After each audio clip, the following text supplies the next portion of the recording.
À Brest, où la seconde ligne de tramway avance à petits pas, la phase de concertation a commencé aujourd'hui. Les habitants sont invités à s'exprimer sur différentes options du projet.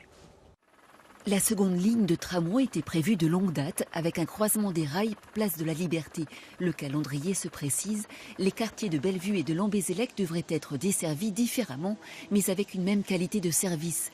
Cette nouvelle ligne de tramway s'étirerait de la gare à l'hôpital et un bus électrique circulerait entre la gare et le bourg de Lambézélec avec la même fréquence de 6 minutes que le tram sur une voie qui lui est réservée. La priorité était de répondre à la demande dans des bassins très peuplés. Sur Bellevue, il y a une opération de renouvellement urbain et on va desservir de gros pôles d'enseignement universitaire et de gros pôles d'emploi tels que le CHRU également. C'est important de répondre à une demande qui augmente et quand on questionne donc les responsables du CHU, de l'UBO, ils nous disent tous qu'on a besoin du tramway. Côté Lambézélec, le bourg et les cités scolaires pourront être mieux desservis par le bus électrique également. Les habitants sont appelés à donner leur avis sur l'opportunité même de ces nouveaux tracés et sur leurs variantes.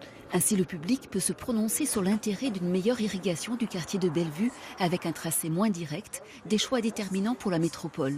Les variantes, ce sont de vraies variantes très intéressantes, très structurantes. Je pense notamment pour le tramway avec une option d'Ankergoat. Est-ce qu'on va tout droit vers le quartier de Bellevue ou est-ce qu'on rentre dans Kergoat? Donc là, on a un maillage du territoire, on a des habitants, on a beaucoup de densité d'habitation. Donc on a un vrai sujet là avec les habitants de savoir si on va tout droit ou si on rentre dans Kergoat.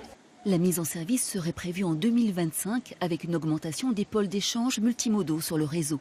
La première réunion publique se tient en ce moment au Capucin. La concertation se terminera le 14 juillet. Au menu, des réunions et des ateliers. Les habitants peuvent s'exprimer dans les mairies ou en ligne sur le site de la métropole.